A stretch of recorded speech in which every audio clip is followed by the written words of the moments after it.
Kilala si Islao sa buong Capiz, lalo na sa maliit na barangay kung saan siya nakatira na kung tawagin ay Batabat bilang mahusay na antingero at manunugis ng aswang. Sa tuwing may sumasalakay na aswang sa isang lugar, ay si Islao ang agad na tinatawag. Gamit ang kanyang kaalaman sa paggamit ng mga agimat at mutya at ang husay niya sa pakikipaglaban, ay palagi siyang nagtatagumpay sa kanyang misyon. Kaya marami ang humahanga sa kanya. At ang mga aswang ay kinatatakutan ang kanyang pangalan. Ngunit hindi lahat ng aswang ay pinapatay ni Islao.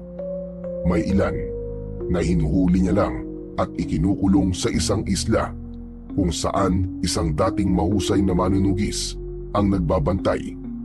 Yun ay walang iba kundi ang matandang si Mangkulas. Ginagawa yun ni Islao at ni Mangkulas dahil naniniwala sila na ang mga aswang ay nararapat din na ituring na parang isang tao na kapag nakagawa ng mali ay kailangan na parusahan at ikulong. Gaya na lang ng maaliwalas na umaga na yun. Sakay si Islao ng kanyang malaking bangkang timotor patungo sa isla ni Mangkulas. Nakaupo si Islao sa unahan. Sa likuran niya ay makikitang nakatali ng makapal na lubid ang isang matandang babae na payat. Kulubot ang balat at may mahabang kuko na parang hindi naputol ng maraming taon. Isa yung tiktik na nahuli niya kagabi matapos niyang sundan ang malaibo nitong tunog sa gitna ng kagubatan. Nanginginig ang matanda, hindi dahil sa lamig, kundi dahil sa galit. Halos hindi ito kumikilos, pero ramdam na ramdam ni Islao ang matalim nitong titig sa kanya. Makalipas ang ilang oras na paglalakbay sa dagat, ay narating na ni Islao ang isla ni Mangkulas. Tumayo siya at hinila ang lubid at pinababa na ang matanda sa buwanginan. Umangil na parang mabangis na hayop ang matandang babae at matalim siyang tinignan. Aba, punyemas kang tiktik kang tapang mo pa rin ah. Hoy ikaw, magpasalamat ka dahil buo ka pang nakarating dito. Kasi yung iba, hindi na halos nadadala sa islang to at napapatay ko na. Pero sana, magbagong buhay ka rito. Sa di kalayuan, natanaw ni Islao si Mangkulas na papalapit sa kanya. May dala itong mahabang tungkod. Lumapit ito, pinagmasdan ang matandang tiktik bago tumingin kay Islao. Aba, mukhang matindi ang laban kagabi ah. Hindi naman po masyado. Uhaw lang talaga tong tiktik na to sa sanggol. Mabuti't nahuli ko bago makapambiktima. Mahusay ka talaga, Islao. Tara na, nakahanda na kulungan ng isang yan. Mabilis nilang nilakad ang masukal na daan patungo sa loob ng isla. Mataas ang damo at malagkit sa balat ang hangin. Sa wakas, narating nila ang malalaking kulungan na yari sa pinaghalo-halong bakal, kawayan at sagradong anting-anting. Narinig agad ni Islao ang mahihinang ungol at kaluskos mula sa loob ng mga kulungan. Ang mga yon ay iba't ibang uri ng mga aswang na minsang naging dahilan ng takot ng mga tao sa iba't ibang lugar. Binuksan ni Mangkulas ang kulungan at itinulak ni Islao ang matandang tiktik papasok. Mabilis nitong sinunggaban ang bakal at sumigaw ng matinis. Nilagyan ni Mangkulas ng kandado ang kulungan. Isinabit nito ang isang anting-anting sa kandado. Ang naturang anting-anting ang siyang pumipigil sa mga aswang upang makalabas sa kulungan ang mga ito. Dumadami na mga nadadala mo dito, Islao ah. Aba, Mangkulas, di mas maigi po yun. Mas dumadami sila rito, ibig sabihin, mas nagiging ligtas sa mga tao sa ating lugar at sa iba pang mga lugar. Maganda nga yun, pero delikado rin, iho. Habang dumarami ang mga kinakalaban mo, mas lalo ka nagiging target ng iba pang mga aswang. Alam ko naman po yun, Mang Kulas eh. At kahit anong oras, ay handa ko na harapin silang lahat. Hindi po sila sasantuin ng mga agimat, mutya at mga sandata ko. Tandaan mo, iho, hindi lahat ng aswang ay tatablan ng mga sinasabi mong panlaban. May mga aswang na malalakas at may kakayahan na gumamit ng itim na mahika, gaya ng mga hanagob. Sandaling natahimik si Islaw. Narinig na niya ang tungkol sa mga hanagob, pero hindi pa siya nakakatapat ng kahit na isa. Sinasabing ang hanagob ay isa sa malalakas na uri ng mga aswang dahil karamihan sa mga ito ay itinuturing na supremo o pinuno ng mga aswang. Wala naman po sigurong pinagkaiba ang hanagob sa bangkilan maliban sa kanilang kasarian. Kung sakaling may makaharap ako na hanagob, sigurado ko na matatalo ko siya at madadala rito sa isla. Hindi po ba may nahuli na rin akong bangkilan nun na nandito sa isla? Nagpapaalala lamang ako sa iyo, Islaw. Hindi natin masisiguro na palagi kang panalo sa iyong laban. Matapos yun, ay sandaling nagpaalam si Mang Kulas. Nang maiwanan si Islaw sa mga kulungan, ay naisipan niyang tignan isa-isa ang mga aswang na nakakulong doon. Sa bawat selda na kanyang nadaanan, ay may mga matang nagbabaga sa galit at nakatingin sa kanya. Kahit nakakulong, hindi nawala sa mga aswang ang kanilang likas na pagiging mabangis. Sa unang selda, isang lalaking may maitim na balat ang nakaupo sa isang sulok habang matalim ang matang nakatingin kay Islaw. Ang lalaking yon ay si Lucio, na isang aswang na taga-kabilang baryo. Nahuli ito ni Islaw 3 buwan na ang nakalilipas matapos nitong makapatay ng isang lalaki. Nagpatuloy sa paglalakad si Islaw. Sa pangalawang kulungan, isang matandang babae naman na payat at may malalaking mga mata ang naroon. Ang matanda ay napasinghap at napasiksik sa isang sulok nang makita si Islaw. Nagsimula itong bumigkas ng mga dasal sa lumang wika. Hindi na pinansin ni Islaw ang matanda dahil alam niya na walang epekto ang orasyon nito dahil sa nakalagay na anting-anting sa bawat kulungan. Sa dulo ng hilera ng mga kulungan, isang lalaki ang nakaupo sa lupa. Nang makita nito si Islaw, ay marahan itong tumayo at lumapit sa rehas. Ikaw sila, Kam, tama? Ang gabunan na sumalanta sa ilang pamilya sa Maindang. At ikaw naman siguro ang antingero na sumira sa buhay ko. Buhay mo? Ibig mo sabihin, buhay mo bilang aswang? Tiraulo ka rin, no? Kung hindi kita inuli, marami ka pang buhay na sisirain. Hindi sumagot sila, Kam. Napailing si Islaw at tumuloy sa huling selda. Doon ay isang napakagandang babae ang nakaupo sa isang sulok habang hinahaplos ang mahaba nitong buhok. Maputla ang balat nito. Nang makita ng babae si Islaw, ay agad itong tumayo at lumapit sa rehas. Islaw, pakawalan mo na ako rito. Nagbago na ako. Hindi na ako papatay ng mga tao, pangako. Napangisi si Islaw. Palaging ganun si Mayang. Mapaglaro kahit nasa bingit ng kamatayan. Isa itong malakas na uri ng aswang na kung tawagin ay bangkilan. Kahit siya ay hindi makapaniwala na nagawa niyang matalo noon si Mayang sa laban at nadala niya ito sa isla. Hindi nagtagal ay lumapit muli si Mang Kulas kay Islaw. Pabalik ka na ba sa baryo, Islaw? Opo, marami pa rin po akong kailangan gawin dun eh. O sige. Mas mabuti na umalis ka na ngayon dahil madilim na ang kalangitan. Baka abutan ka ng malakas na ulan at alon sa dagat. Tumingin muna si Islaw sa mga kulungan. Tinapik niya sa balikat si Mang Kulas bago tumalikod. Naglakad siya pabalik sa kanyang bangka. Nang makasakay siya, ay binuhay niya ang makina at pinaandar yun. Habang unti-unting lumalayo sa isla, narinig pa niya ang maihinang ungol at kaluskos ng mga aswang mula sa kulungan. Nang makabalik na si Islaw sa baryo nila, ay agad siyang nagtungo sa taniman niya ng mga gulay at kalamansi na nasa likod lamang ng kanyang bahay. Habang hawak ang isang gulok, ay pinagmasdan niya ang kanyang mga tanim. Maliit lang ang kanyang lupain at sapat lang yun upang magkaroon siya ng kita para sa panggastos sa kanyang araw-araw. Sa umaga ay yun ang buhay ni Islaw. Maya-maya pa ay nagsimula na si Islaw na alisin ang mga damong nakapalibot sa kanyang mga tanim. Sa pagsapit naman ng gabi ay naghahanda na si Islaw sa pagroronda sa kanilang baryo. Bagamat ilang gabi nang walang pag-atake ng aswang sa lugar nila, ay gabi-gabi pa rin niya yung ginagawa.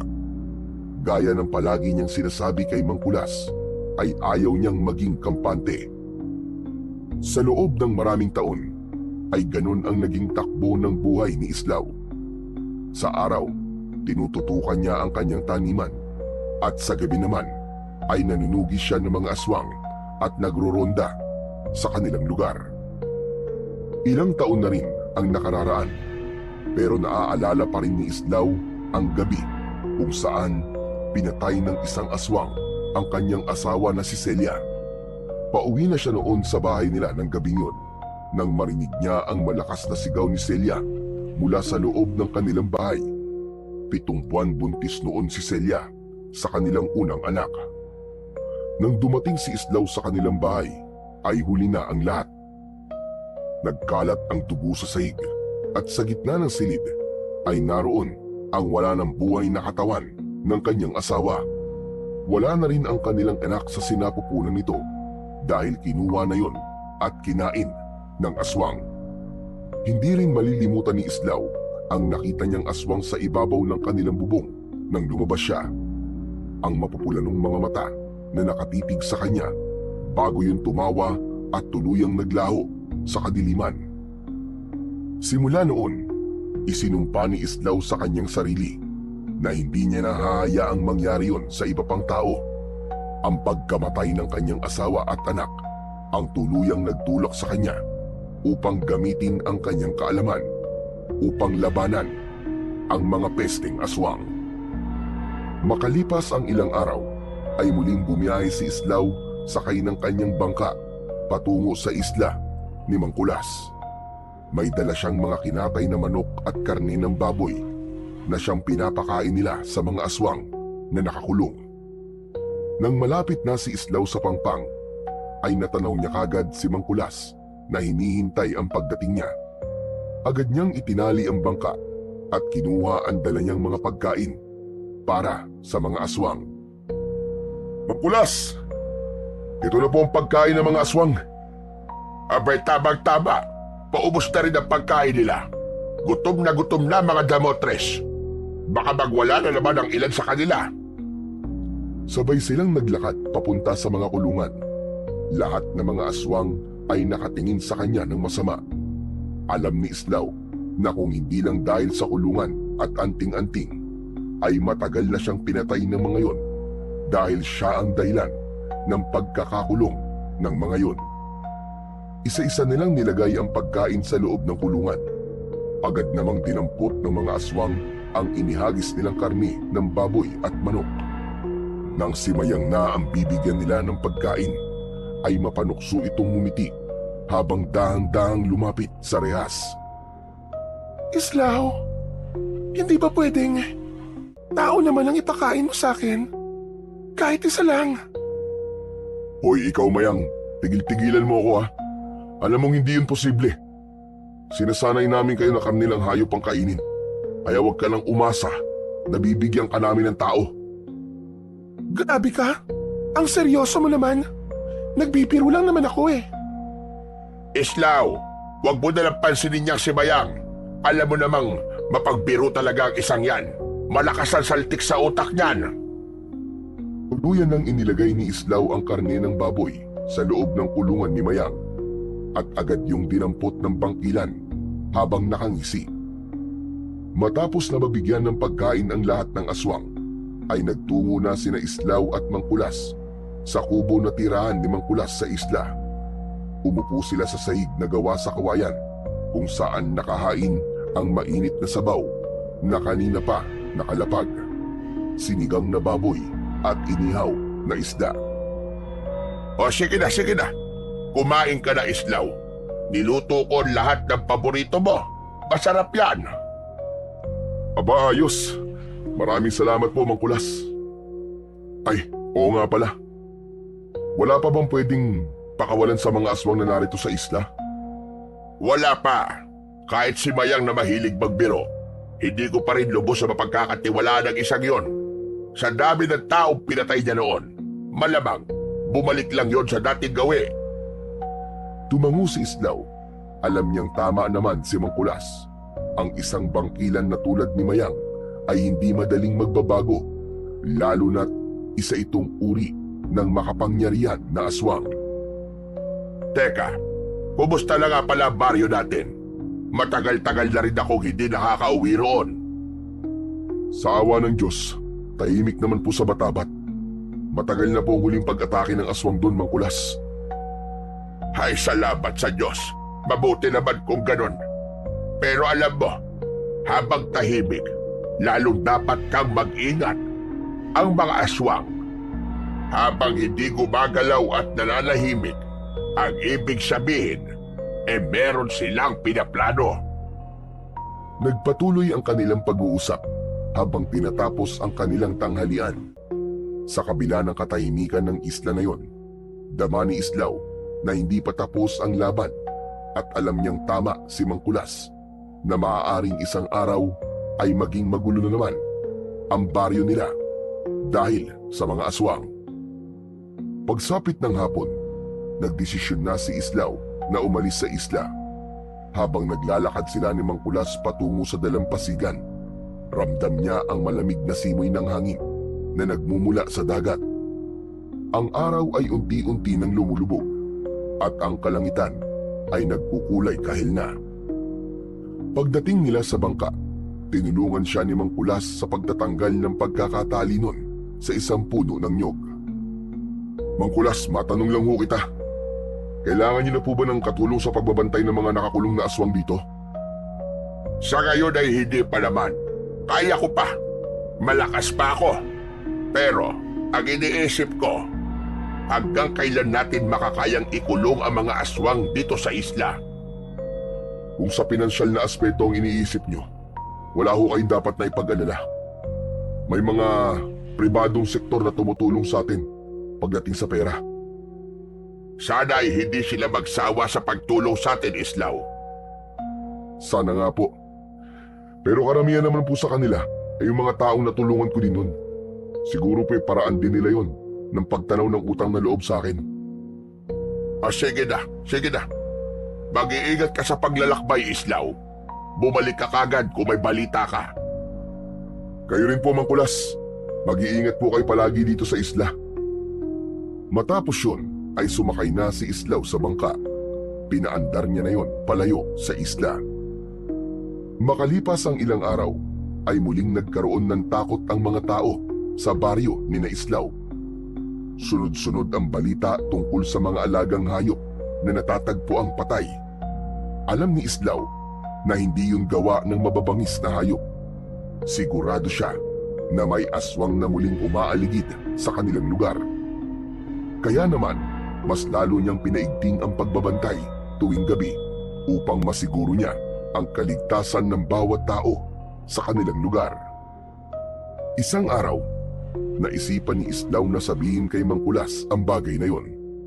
Sakay ng kanyang bangka, muling nagpunta si Islaw sa isla ni Mang Kulas. Pagdating niya sa dalampasigan, ay agad siyang sinalubong ng matanda. Aba, Islaw, ang bilis mo naman yata bumalik dito. May problema ba? Mang Kulas, masamang balita. May aswang na naman po sa baryo natin. Ilang alagang hayop na po natatagpo ang patay. Aba, Sus Mariosep, sigurado na paunang pag-atake lang yon. Darating ang araw na mga tao na ang bibiktimahin ng mga aswang na yon. O ngayon, ano na ang balak mo, Islaw? Nag-aalala tuloy ako sa mga tao sa baryo natin. Wala ho kayong dapat ipag-alala, Mang Kulas. Sigurado akong gaya ng ibang aswang na nakaharap ko, matatalo ko rin ang isang yun. At kung siswertein, makukulong natin siya dito sa isla kasama ng iba pang mga aswang. Islaw, mag-iingat ka. Alam mong habang dumarami ang mga aswang na nakakaharap mo, ay mas lalong lumalaki ang panganib sa iyong buhay. Sanay na po ako mangkulas. Matagal na po akong hinahabol ng kamatayan. Pero hindi ko siya basta-basta hayaang abutan ako. Matapos na maipaalam ni Islaw kay Mang Kulas ang nangyayari sa kanilang baryo, ay nagpaalam na siya rito. Sumakay na siya sa bangka at bumiyahe paalis sa isla. Dala ang pag-asa na mapagtatagumpayan niya ang panibagong banta sa kanilang baryo. Isang gabi, habang nagroronda si Islaw sa baryo, dala ang isang buntot ng pagi. Nakasabit sa kanyang leeg ang isang makapangyarihang agimat na pangontra sa mga aswang na maraming beses nang nagligtas sa kanyang buhay. Ang malamig na hangin ng gabi ay may dalang hindi maipaliwanag na kilabot na parang may kung anong masamang nilalang ang nagmamasid at naghihintay ng tamang pagkakataon sa dilim para umatake.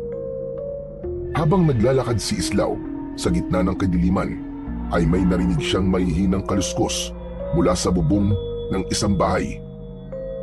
Pag-angat niya ng tingin ay nanlaki kagad ang kanyang mga mata sa kanyang nakita. Isang malaking nilalang ang nakaupo sa ibabaw ng isang bubong ng bahay sa kanyang kaliwa. Ang nilalang na yun ay may maitim na balat at umaalingasaw ang masangsang na amoy nito. Meron yung mahaba at matalim na mga pangil. Ang mga mata ay tila nagliliyab sa pulang liwanag.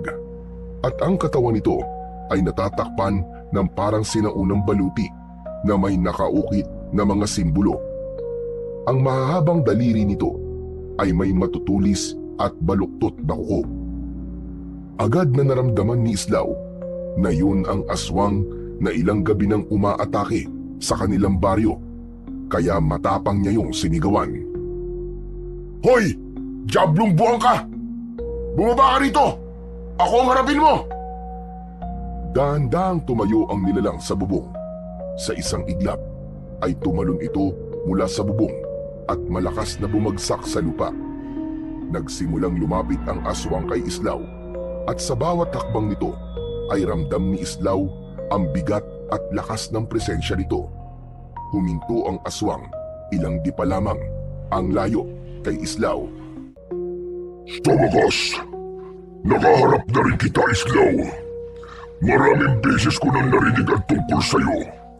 Maraming aswang ang takot sa pangalan mo. Biruin mo, kahit nag-iisa ka lang, ay marami ka na napabagsak na mga kauri ko. Kahanga-hanga ka. Tama ka, at sisiguraduhin ko na susunod ka na sa kanila. Kaya dapat ka lang na matakot sa akin kagaya nila. Ako, matatakot sa'yo. Hindi ako katulad ng mga karaniwang aswang na nakaharap mo. Ako si Lumad, isang hanagob.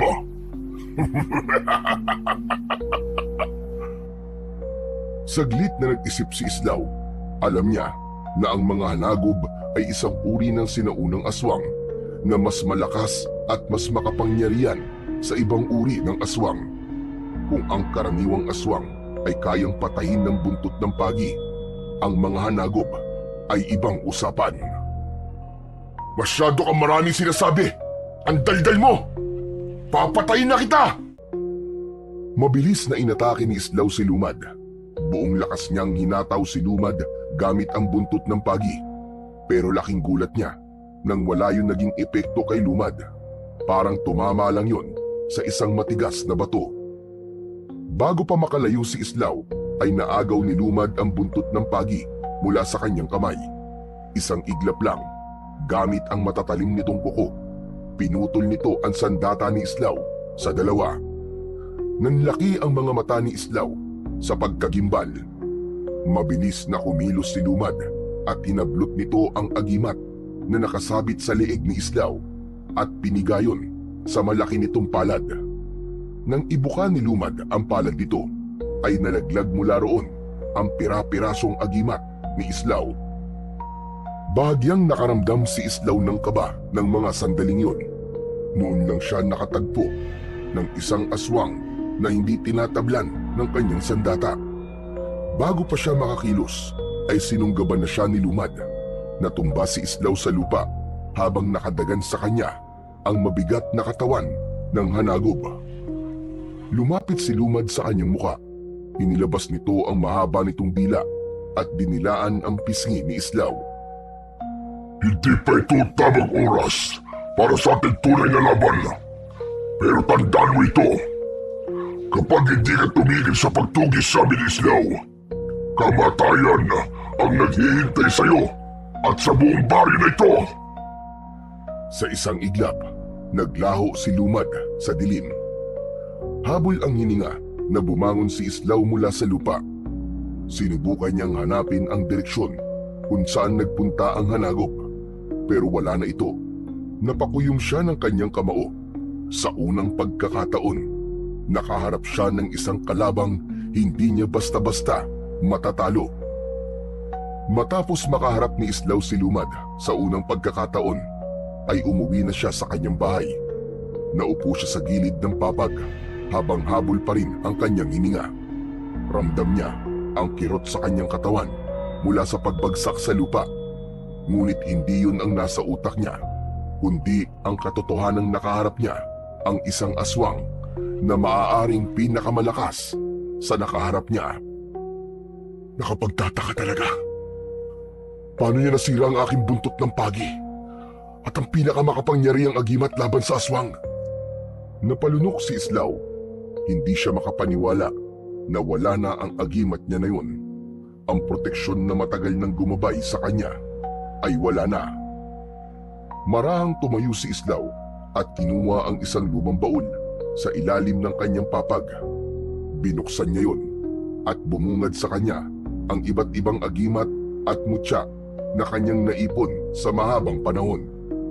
Ang mga yun ay minsan nang nagligtas sa kanya mula sa iba't ibang uri ng mga aswang. Isa-isa niyang kinuha ang kanyang mga lumang agimat at mutya. Kumpara sa nasirang agimat ni Lumad, ay mahihinang klase ng agimat at mutya ang lahat ng nasa baul na yon. Kung walang naging laban ang pinakamalakas ng agimat, ay sigurado siya na walang kalaban-laban ang mga agimat at mutya na meron pa siya. Napabuntong hininga si Islaw at napaupo sa tabi ng baul. Ngayon lang siya nakaramdam ng ganong pakiramdam na parang wala na siyang pag-asa. Lalo na't hindi lang sarili niya ang iniisip niya, kundi ang buong baryo Batabat. Sigurado siya na hindi lang siya ang nasa panganib. Lahat ng tao sa baryo ay maaaring maging biktima ni Lumad. Hindi ako maaaring maging ganito. Kailangan kong makahanap ng paraan para talunin siya. Kailangan kong makahanap ng mas makapangyarihang panlaban kay Lumad. Naisa po ni Islaw ang mga palad niya sa kanyang muka. Bahagyang sumakit ang ulo niya sa pag-iisip kung paano ba niya matatalo ang isang hanagob na gaya ni Lumad. Nang sumunod na araw ay nagtungo si Islaw sa isla ni Mangkulas, sakay ng kanyang bangka. Tahimik ang paligid ng mga araw na yon, maliban sa tunog ng mga alon na humahalik sa dalampasigan. Habang palapit siya sa maliit na kubo kung saan nakatira si Mangkulas, ay hindi niya maiwasang muling balikan sa isip niya ang naging laban niya kay Lumad. Naabutan niya si Mangkulas na nagluluto sa labas ng kubo. Nang makita siya nito, ay agad siya nitong sinalubong. Magandang araw po sa inyo, Mangkulas. Aba, Islaw, ikaw pala. Abay, napadalaw ka. Akala ko ba abala ka sa pagbabantay sa baryo? Mangkulas, may gusto po sana akong sabihin sa inyo.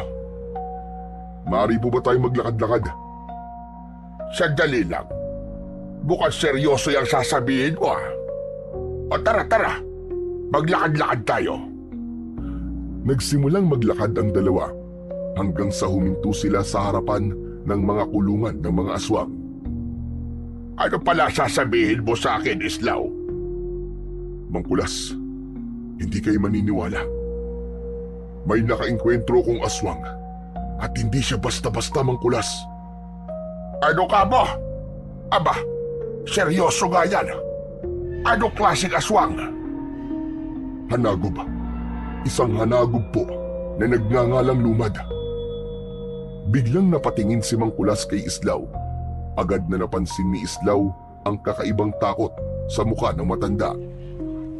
Si Lumad? Sigurado ka bang yun ang pangalan ng hanagob na nakaharap mo? Opo, siya mismo nagsabi sa akin ng pangalan niya. Napakalakas po niya, Mangkulas. Hindi siya tinabla ng buntot ng pagi ko. Sinira niya ang pinakamalakas kong agimat. Pakiramdam ko po, wala akong laban sa kanya. Islaw, si Lumad ay hindi pangkaraniwang hanagob. Maraming taon na siyang nabubuhay, pero sa kabila noon ay hindi nababawasan ang kanyang lakas. Mas lalo pa siyang lumalakas sa bawat panahong lumilipas. Mula sa isa sa mga kulungan ay may isang boses na biglang sumabat. Kaya naman pala parang may kakaibang amoy sa hangin. Amoy ng pagkatalo at pagbagsak mo, Islaw. Napalingon si Islaw at Mangkulas sa kulungan. Si Lakam, isang gabunan na matagal nang nakakulong sa isla, ay nakangisi habang nakahawak sa bakal na rehas. At kailan ka pa natutong makinig sa usapan ng iba, Lakam? Paanong hindi ko kayo maririnig? Dito kayo nag-uusap malapit sa akin. Si Lumad na pala ang kalaban mo ngayon. Napakatagal ko nang hindi naririnig ang pangalan niya. Lakam, ang ibig mo bang sabihin na kilala mo siya? Hindi lang basta kilala. Personal ko siyang kakilala dahil dati akong alagad ni Lumad. Ano ka mo? Alagad ka ni Lumad? Binibiro mo ba kami? Matagal ng panahon yon, Islaw. Noon, naniwala ako si Lumad ang pinakadakilang pinuno ng mga aswang. Isa siyang mandirigmang hindi natitinag. Hindi nasusugatan. Hindi rin natatalo. Pero alam mo ba ang totoo? Isa siyang halimaw na walang ibang nais kundi ang pagharian ng takot sa lahat. Auman o aswang. Kaya kailangan ko siyang pigilan. Kailangan ko siyang mapatay. O kung hindi man, ay maikulong dito sa isla.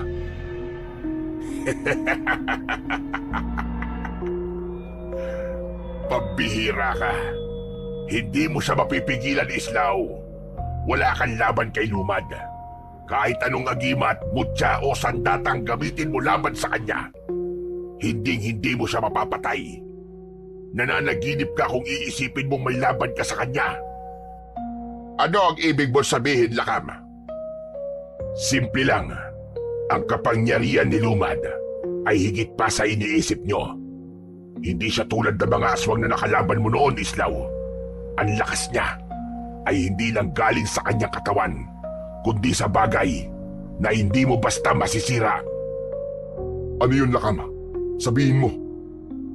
Ang kanyang kaluluwa. Hindi mo siya matatalo nang hindi mo nasisira ang mismong diwa niya. At walang sino man ang nakagawa nun. Kung ganun, Lakam, alam mo ba kung paano siya matatalo? Hindi ko alam. At hindi ko alam kung may paraan nga ba. Pero isang bagay lang ang sigurado ko, Islaw. Mamamatay ka sa mga kamay ni Lumad.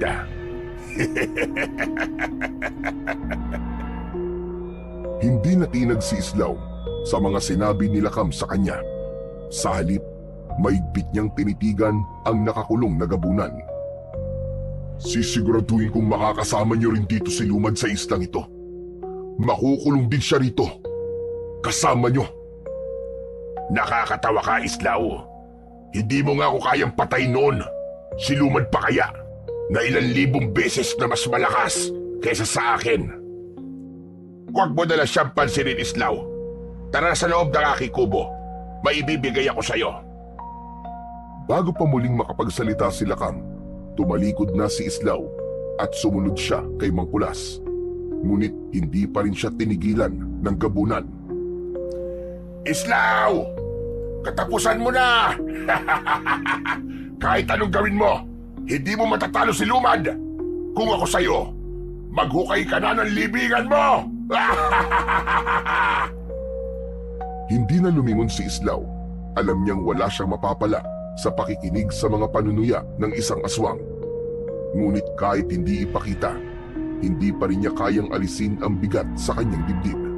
Ang kaba, ang takot. Habang naglalakad sila patungo sa kubo ni Mang Kulas, unti-unting bumigat ang mga hakbang ni Islaw. Naisip niya na baka nga tama sila Kam, baka nga wala siyang laban kay Lumad. Makalipas ang ilang minutong paglalakad, ay pumasok na si Islaw sa kubo ni Mang Kulas. Nakasunod siya sa matanda. Tahimik na kinuha ni Mang Kulas ang isang maliit na kahon mula sa isang lumang baul. Humarap ito kay Islaw at marahan nito yung binuksan. At mula roon ay inilabas nito ang isang kwintas na may mutya na sa unang tingin pa lang ay alam na ni Islaw na gawa mula sa isang uri ng matigas na kahoy. Napatingin si Islaw sa kwintas nang may halong pagtataka. Ano po yan, Mang Kulas? Mukhang kakaibang mutya po yan, ha? Ngayon lang po ako nakakita ng ganyang mutya. Ito ang mutya ng balete. Ipinagkaloob ito sa akin ng isang duwending itim na nakatira sa isang matandang puno ng balete. Isang beses ko lang itong ginamit noon. Noong hinarap ko ang isang pinuno ng mga aswang. Napatingin si Islaw kay Mang Kulas at naghintay siya ng karagdagang paliwanag. Malalim ang tingin ng matanda na para bang binabalikan nito ang isang mapait na nakaraan. Napakalakas ng mutya ng balete, Islaw. Lalo na kapag ginagamit laban sa aswang. Pero sa kasamaang palad, hindi ko kinaya ang kapangyarihan nito noon at muntik na ako mamatay. Mang Kulas, bakit niyo po sinasabi sa akin yan ngayon? Dahil nais kong ipasa ito sa iyo, naniniwala ko na ang mutyang ito ang makakatalo kay Lumad. Pero mag-iingat ka, Islaw. Napakalakas ng mutya na ito. Hindi lang ang kalaban mo maaaring mapahamak, kundi pati ikaw na rin mismo. Napatingin si Islaw sa mutya. Alam niyang isang napakalaking panganib ang kanyang kinakaharap kay Lumad. Wala siyang ibang sandata na maaaring tumalo sa halimaw na yon. At sa tingin niya ay ang mutya ng balete na lamang ang tangi niyang pag-asa. Pero Kulas, may tiwala ako sa iyo. Napakalaki. Sa tapang at lakas mo, naniniwala ako magagamit mo ito ng tama. Heto, sige, kunin mo to, Islaw. Ikaw na ang bagong may-ari niyan. Walang pagdadalawang isip na kinuha ni Islaw ang mutya at isinuot yun sa kanyang leeg. Ramdam niya kagad ang kakaibang bigat at init na bumalot sa kanyang katawan matapos siyang dumikit sa kanyang balat. Mang Kulas, maraming salamat po. Mukhang ito na po ang pag-asa natin para matalo ang halimaw na si Lumad. Tandaan mo ito, Islaw. Huwag mong hahayaan lamunin ka ng lakas ng mutya na yan. At may isang paraan para mas mapalakas mo ang mutyang yan, Islaw. Ano pong paraan niyo, Mang Kulas? Kailangan dasalan mo ito habang bilog ang buwan. Hindi basta-basta ang dasal, Islaw. Kailangan mong bigkasin ang sinaunang dasal na ito. Mula sa kahon ay inilabas ni Mang Kulas ang isang luma at medyo lukot na papel. Iniabot nito yon kay Islaw. Agad yung kinuha ni Islaw at binasa ang nakasulat doon. Mga salitang Latin ang naroon. Mang Kulas, ano pong ibig sabihin ng dasal na ito? Panawagan at dasal yan sa espiritu ng balete. Kung maayos mo mabibigkas ang mga yan kapag bilog ang buwan, ay mas lalakas panigurado ang mutya na yan. Tahimik na pinagmasdan ni Islaw ang kapirasong papel. Hindi na siya nagdalawang isip. Alam niyang hindi madali ang laban na haharapin niya at kailangan niya ng panibagong paraan upang labanan si Lumad. Maraming salamat po sa inyo, Mang Kulas. Pangako po, sa susunod na paghaharap namin ni Lumad ay matatalo ko na siya Sisiguraduhin kong hindi magtatagal ay magiging malaya na ulit ang baryo natin sa takot sa kanya. Tumango si Mangkulas kay Islaw, sa kamarahang inilagay ang kamay sa ibabaw ng ulo nito. Binabasbasan kita, Islaw. Naway gabayan ka ng espiritu ng Balete at ng ating poong may kapal. Mas lalong lumakas ang loob ni Islaw sa basbas na ibinigay sa kanya ni Mangkulas. Dahil nasa kanya na ang mutya ng Balete, ay mas handa na siyang harapin ang pinakamalaking laban niya sa kanyang buhay. Matyagang naghintay si Islaw sa pagbilog ng buwan, at nang dumating na nga ang gabing yon, ay lumabas siya ng kanyang bahay. Nagtungo siya sa likod ng bahay niya habang nakasabit sa kanyang leeg ang mutya ng Balete. Hawak niya ang lukot na papel na ibinigay sa kanya ni Mangkulas, kung saan nakasulat ang dasal na kailangan niyang bigkasin upang mapalakas niya ang mutya ng Balete. Hinawakan ni Islaw ang mutya na nakasabit sa kanyang leeg. Ramdam niya ang bahagyang pag-init noon. Huminga siya ng malalim bago tuluyang binasa ang dasal. Spiritus Veres Oditeme Virtutem Tuam Rogo Robur Lux Noctis Lunavim Corpus Imple Potensya. Matatag at buo ang boses ni Islaw nang basahin niya ang dasal na nasa papel. Kasunod nun ay biglang lumakas ang hangin sa paligid. Narinig niya ang pagaspas ng mga dahon sa puno sa paligid. Sa isang iglap, isang matinding enerhiya ang bumalot sa kanyang buong katawan. Para yung apoy na dumaloy sa kanyang mga ugat. Pakiramdam niya ay sumasabog ang kanyang mga kalamnan at naglalagablab ang kanyang dugo. Napahawak si Islaw sa kanyang dibdib. Napapikit siya at napasigaw sa sobrang sakit. Nagsimula ng dumilim ang kanyang paningin. Ang bilog na buwan sa itaas ay biglang lumabo. Napaluhod na si Islaw at bumagsak siya sa lupa nang walang malay. Umaga na nang magkamalay si Islaw.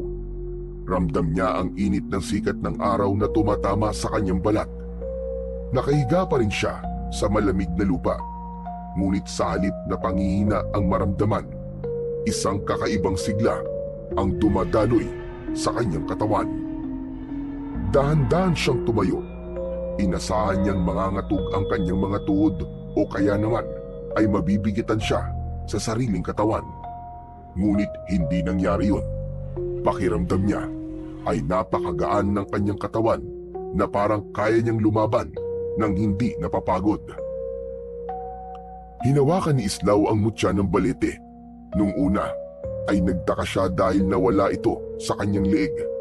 Ngunit napagtanto niyang tinanggap siya ng mutya. Hindi siya itinaboy nito tulad ng nangyari kay Mangkulas noon. Ibig sabihin, siya ang itinadahanang gumamit noon. Simula noon, mas lumakas na ang loob ni Islaw. Sa tuwing nagroronda siya tuwing gabi, bit-bit ang kanyang itak ay tinatahak niya ang madidilim na eskinita, ang masukal na kakahuyan at ang mga bakanting lote sa kanilang baryo.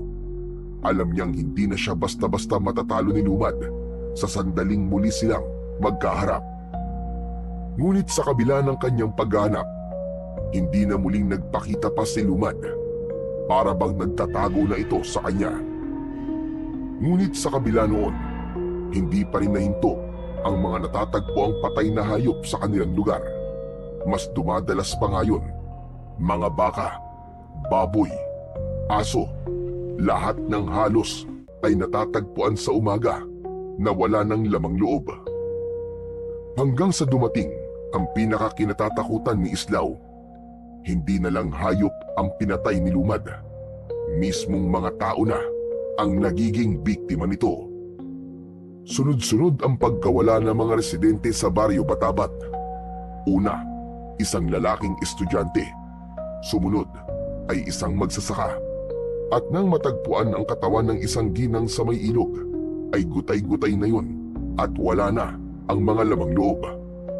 Dahil doon, mas lalong naging determinado si Islaw na mahanap at matapos ang kasamaan ni Lumad bago pa madagdagan ang mga buhay na kinukuha nito. Sa bawat gabing lumilipas, patuloy pa rin ang pagroronda ni Islaw sa kanilang baryo. Hindi siya tumigil sa paghahanap kay Lumad, ngunit tila lalo lamang itong nagiging mailap hanggang sa dumating na ang gabing hinihintay ni Islaw. Habang naghahanda si Islaw para sa kanyang pagroronda, ay isang malamig at nakakapangilabot na tinig ang narinig niya mula sa labas ng kanyang bahay. Natigilan siya nang marinig ang boses ni Lumad na tinatawag ang kanyang pangalan. Natigilan si Islaw at bumilis ang tibok ng kanyang puso. Islaw! Lumabas ka! Hindi ba tinahanap mo ko? Rinig na rinig ni Islaw ang pagsigaw ni Lumad. Mabilis naman niyang kinuha ang itak at iniligay yun sa kaluban na nakasabit sa kanyang bewang. Mas naramdaman niya ang init ng mutya ng balete na nasa loob ng kanyang katawan. Binilungan ni Islaw ang kanyang mutya.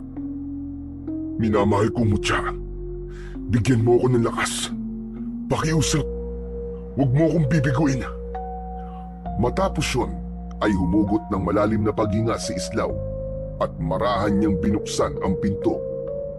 Paglabas niya ay tumambad sa kanya si Lumad na nakatayo sa loob ng kanyang bakuran. Uy! Long time no see ah! Sa wakas, nagpakita ka na rin sa akin, Lumad.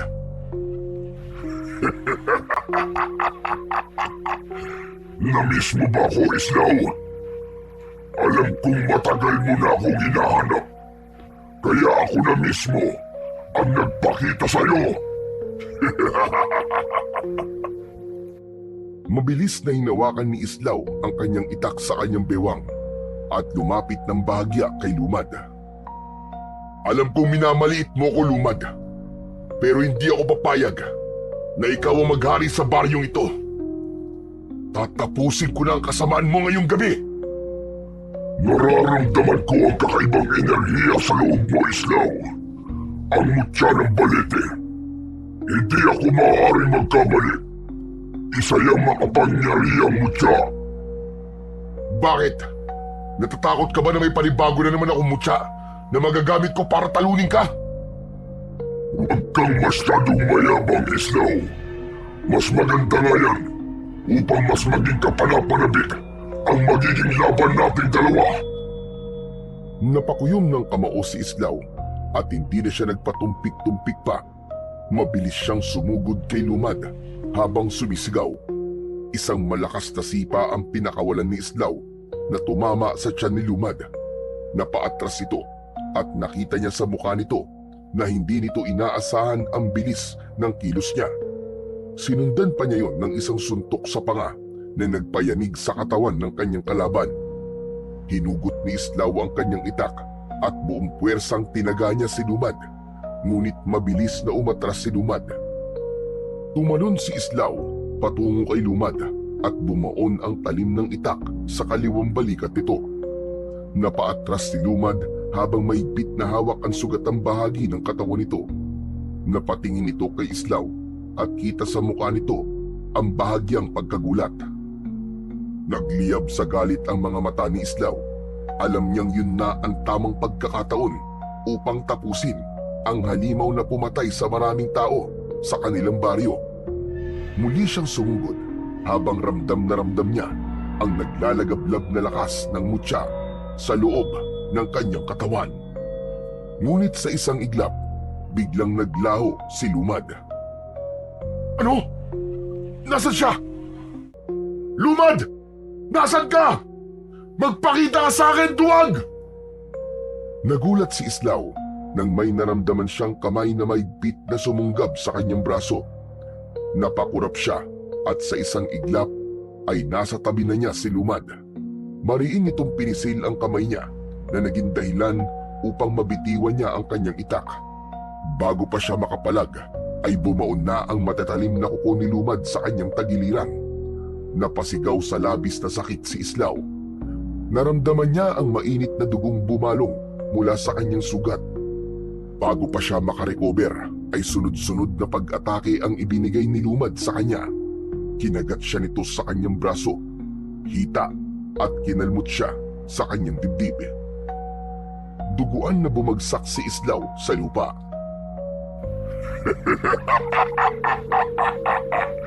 Akala mo ba ay madali mo ako mapapatay? Hunghang ka! Pinilit ni Islaw na bumangon, ngunit bago pa siya makagalaw, isang malakas na sipa sa sikmura ang muling nagpabagsak sa kanya sa lupa. Basang-basa na siya ng sariling pawis at dugo. Halos hindi niya na maigalaw ang kanyang mga braso at binti. Ang mutya ng balete sa kanyang loob ay tila hindi sapat upang palakasin pa siya dahil sa dami ng kanyang sugat. Nakita ni Islaw na naglakad palapit si Lumad. Mabagal ang bawat takbang nito na tila ninanamnam ang sandali ng pagkatalo ni Islaw. Huminto si Lumad sa tabi ni Islaw at tinignan siya nito na para bang isa siyang walang kwentang bagay.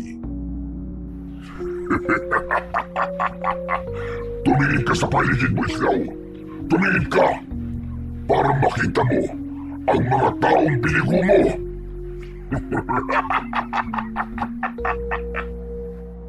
Mahina at nanginginig ang katawan ni Islaw, ngunit napilitan siyang ibaling ang kanyang paningin sa paligid. Doon niya nakita ang mga tao sa baryo na nakasilip sa kanilang mga pinto at bintana at tahimik na nakatingin sa kanya. Kita niya sa mukha ng mga yun ang takot, pangamba at panghihinayang. Ang mga taong minsang naniwala sa kakayahan niya ay tila tinakasan na ng pag-asa ng sandaling yun. Dahil doon ay nadurog ng husto ang puso ni Islaw. Akala mo ba'y matatalo mo ko, Islaw? Kahit na anong mutya o agimat pa ang gamitin mo, wala kang laban sa akin. Ako ang pinakamalakas at pinakamakapangyarihan sa lahat. Nahihibang ka para isipin na ikaw ang papatay sa kagaya ko. Ngayon, ito na ang katapusan mo, Islaw. At kapag namatay ka, isusunod ko ang lahat ng tao sa baryo ito at wala akong ititira ni isa.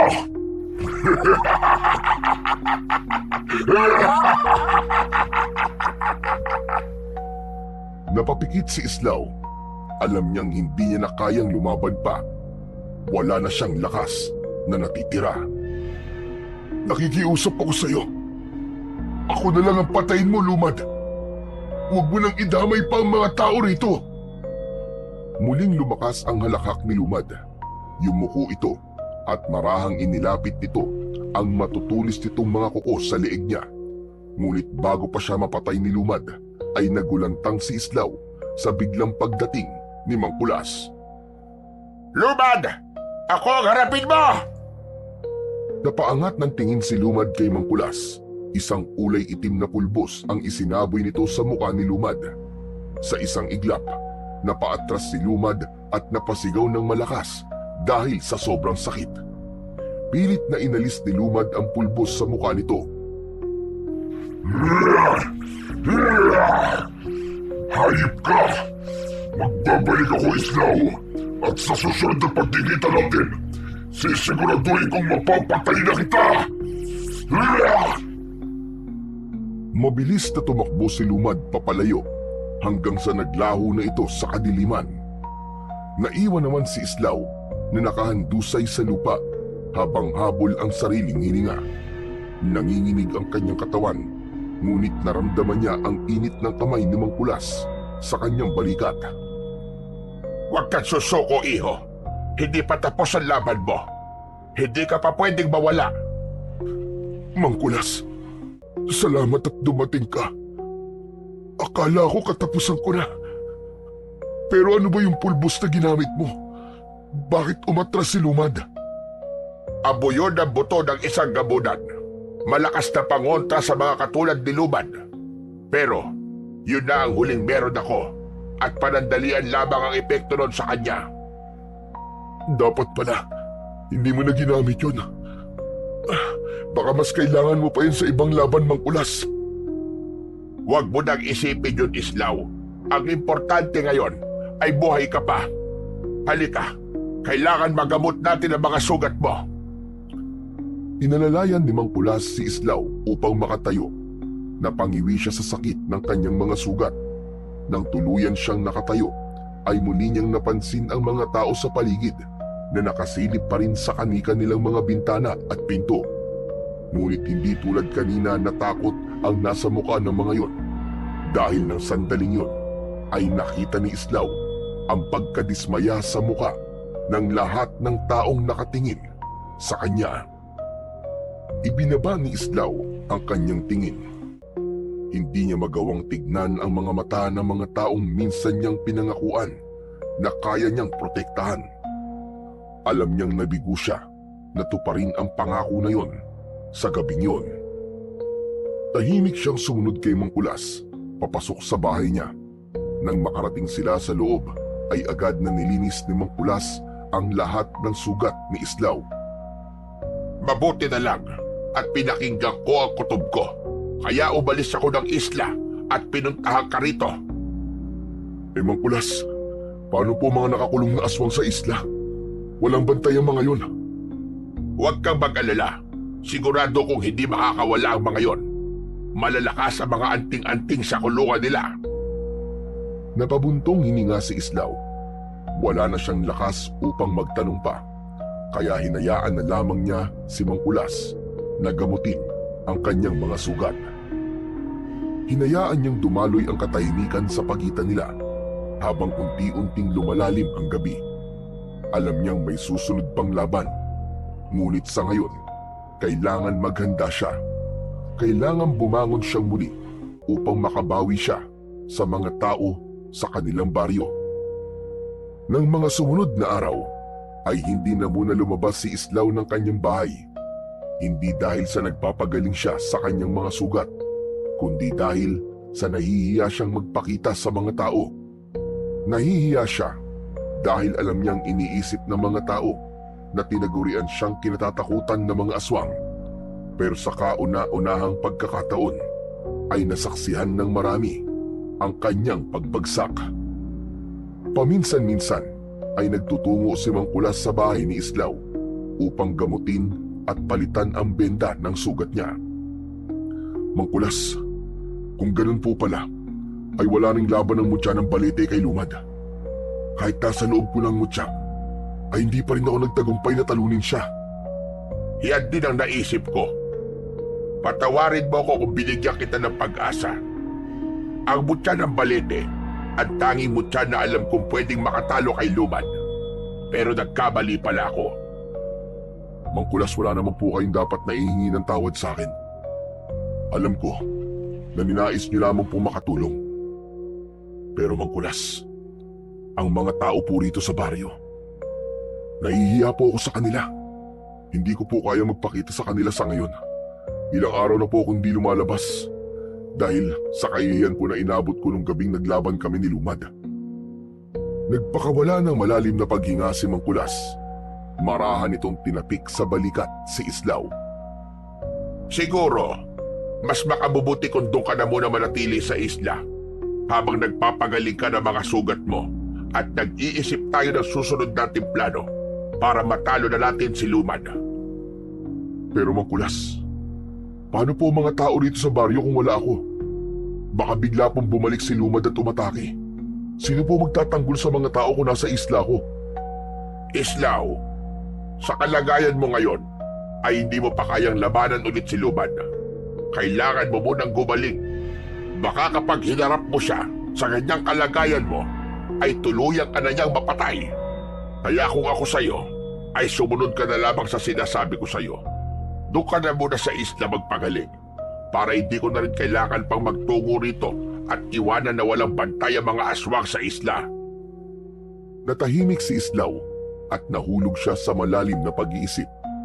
Maya-maya pa ay napagtanto niya na merong punto si Mangkulas.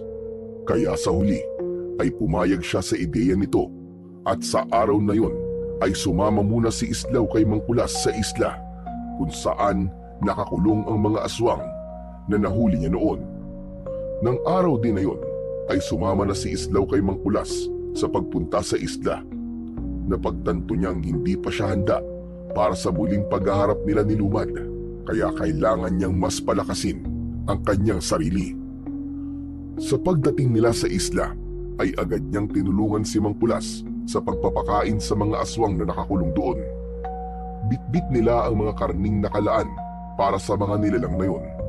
Isa-isa nilang inilagay ang pagkain ng mga aswang.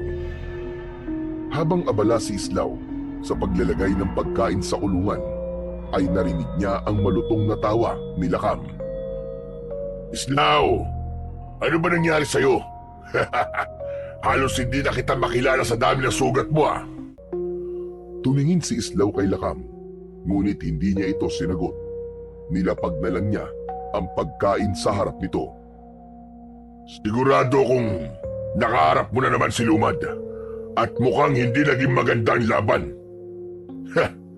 Maswerte ka at nabuhay ka pa.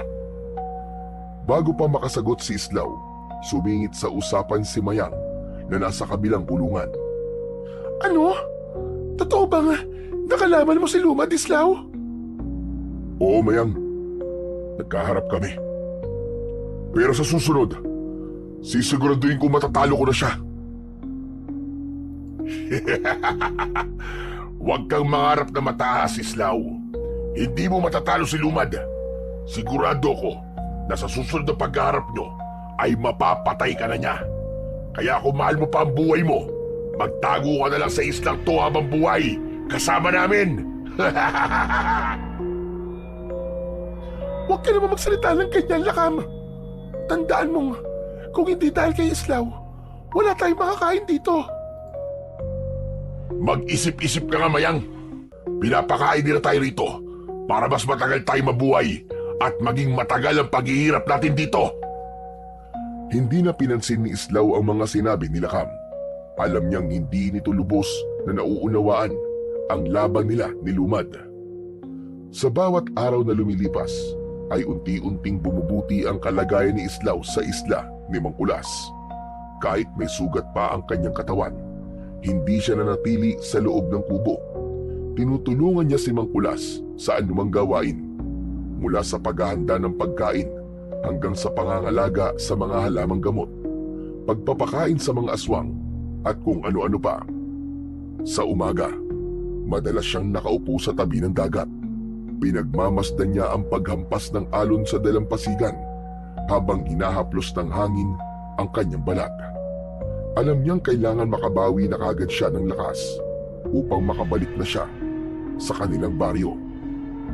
Isang hapon, habang nilalagyan ni Mangkulas ng bagong tapal ang sugat sa kanyang tagiliran, ay hindi na napigil ni Islaw ang sarili na magsalita sa bagay na ilang araw na niyang pinag-iisipan.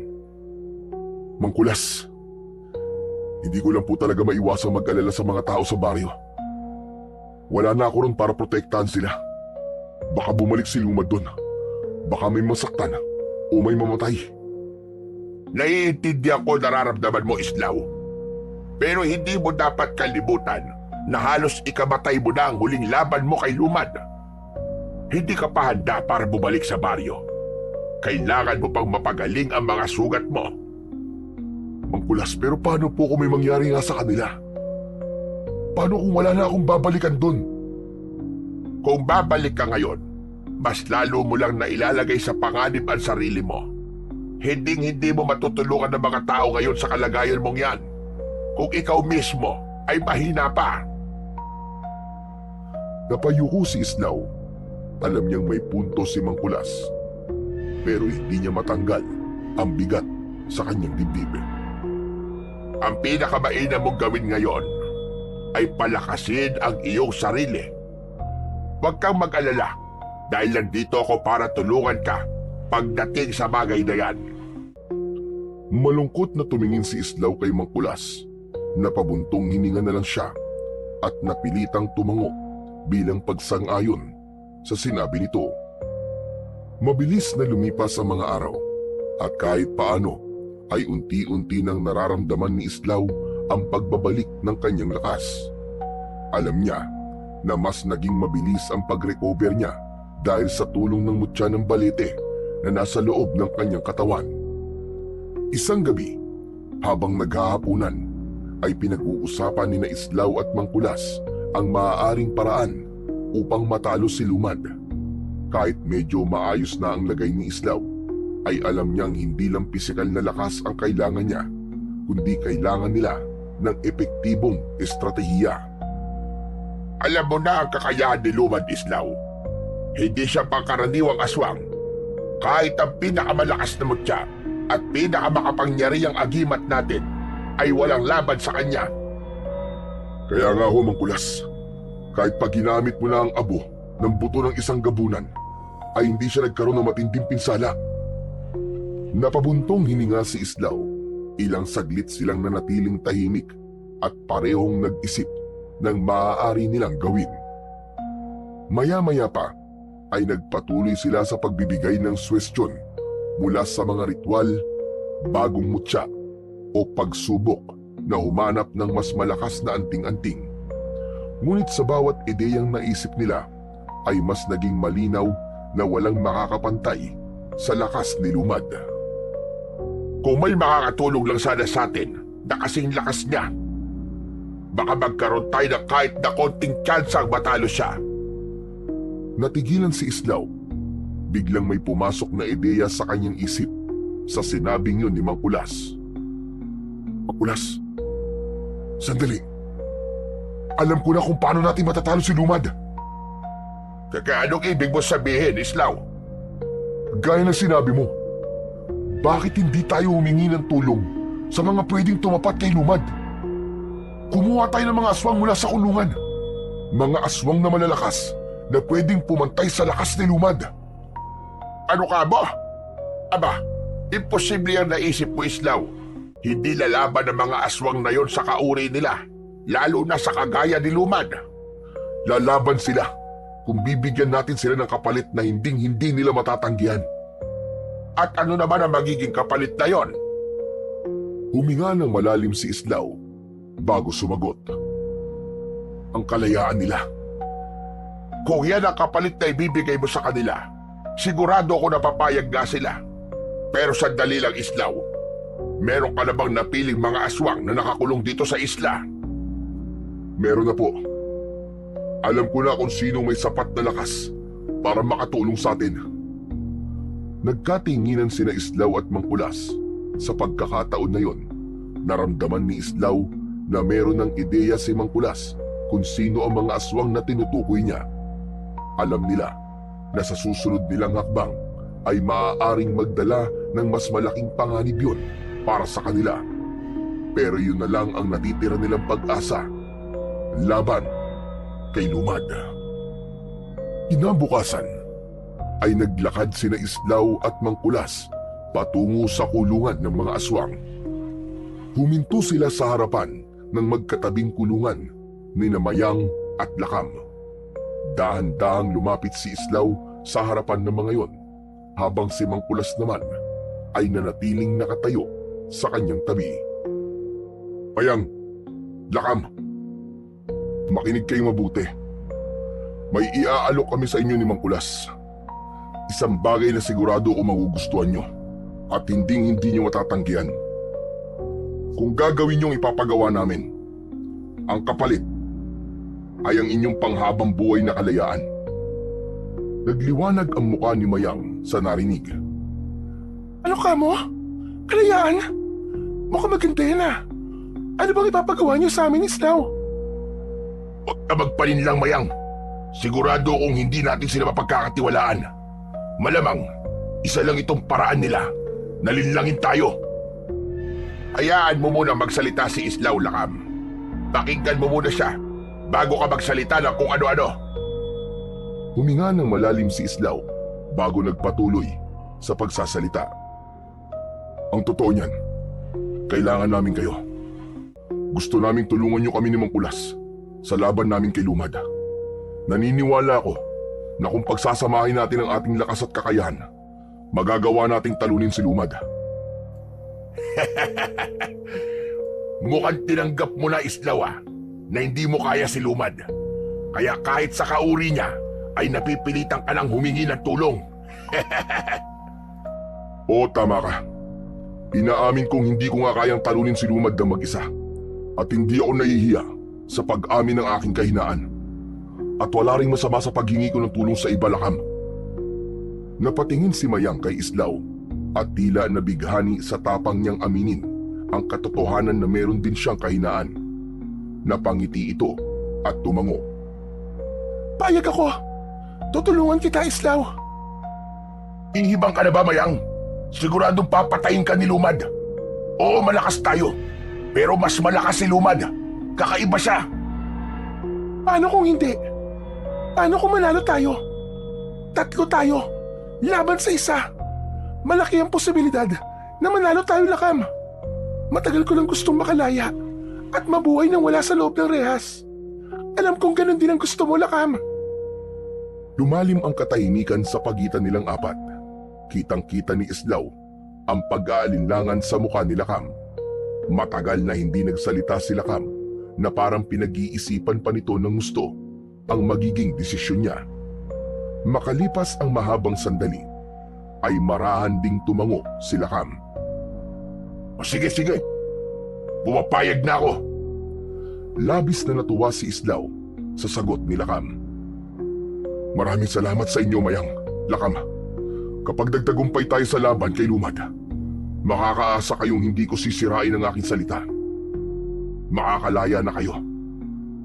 Sa umagang yon ay isang kasunduan ang nabuo sa pagitan ni Islaw at ni Mayang at Lakam.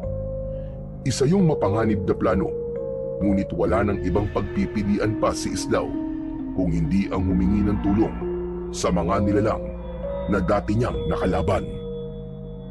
Nang masiguro ni Islaw at Mangkulas na payag na sina Mayang at Lakam sa plano nila, ay inilabas ni Mangkulas ang 2 kwintas na agimat. Ang palawit nun ay yari sa batong itim na ang nasa gitna ay may bahid na pula. Pinagmasdan yun ni Mayang at Lakam na may halong pagtataka at pagdududa. Bago namin kayo palayain, susutan muna namin kayo ng mga agimat na to. Agimat? Para sa naman yan? Lumapit si Islaw kay Mayang at isinuot niya rito ang unang kwintas. Sunod naman niyang isinabit sa leeg ni Lakam ang isa pa. Hindi niyo pwedeng alisin ang agimat na yan. Kapag inalis niyo yan, mamamatay kayo. At kung gagawa kayo ng kahit na anong bagay na hindi ko magugustuhan, isang ritual lang ang kailangan kong gawin at mamamatay rin kayo. Grabe, masyado ka namang sigurista, Islaw. Wala ka bang tiwala sa amin ni Mayang? At kailangan mo pa kaming suotan ng ganitong klase ng agimat? Hindi natinag si Islaw sa sinabi ni Lakam. Mas mabuti ng sigurado kaysa sa magsisi sa uli. Bumuntong hininga si Lakam, ngunit hindi na ito sumagot pa. Sa halip, tinignan nito ang agimat na nakasabit sa leeg nito na parang sinusuri nito yun. Samantala, si Mayang naman ay nakangiti lang na parang hindi alintana ang bantang dala ng kwintas. Maya-maya pa ay binuksan na ni Mangkulas ang kulungan ni Mayang at Lakan. Agad na lumabas si Mayang ng kulungan at para itong isang bata na tumakbo sa paligid. Dumipa pa ito at umikot habang nakatingala. Nang mahilo ito, ay natumba ito ng kusa at saka malakas na tumawa. Ay, grabe! Sa wakas, malaya na ako! Malaya na ako! Habang si Mayang ay tuwang-tuwa, nanatili namang nakatayo si Lakam sa labas ng kulungan nito. Matiin itong nakatingin kay Islaw. Tanong ko lang, kailan mo naman aalisin ang mga agimat na to sa amin ni Mayang? Sa oras na matalo na natin si Lumad, ako mismo mag-aalis dyan sa inyo. Sa pagkakataon na yon, kahit paano ay nakaramdam na si Islaw ng konting pag-asa na matatalo na nila si Lumad. Ganun pa man, may kaba pa rin siyang nararamdaman, lalo na't mga aswang na kagaya ni Lumad ang makakatulong niya sa misyon na yon. Agad na sinimulan ni na Islaw, Mayang at Lakam ang kanilang mahigpit na pagsasanay bilang paghahanda sa pagharap nila kay Lumad. Sa umaga, nagsasanay sila sa lakas at bilis, ngunit sa pagsapit ng gabi, doon lumilitaw ang tunay na kapangyarihan ni Lakam at Mayang. Sa ilalim ng maliwanag na buwan, isang malalim na dagundong ang bumalot sa paligid. Nakatingala si Lakam at hinihintay ang pagbagsak ng sinag ng buwan sa balat nito. Makalipas ang ilang sandali, ay nag-iba ang anyo ni Lakam.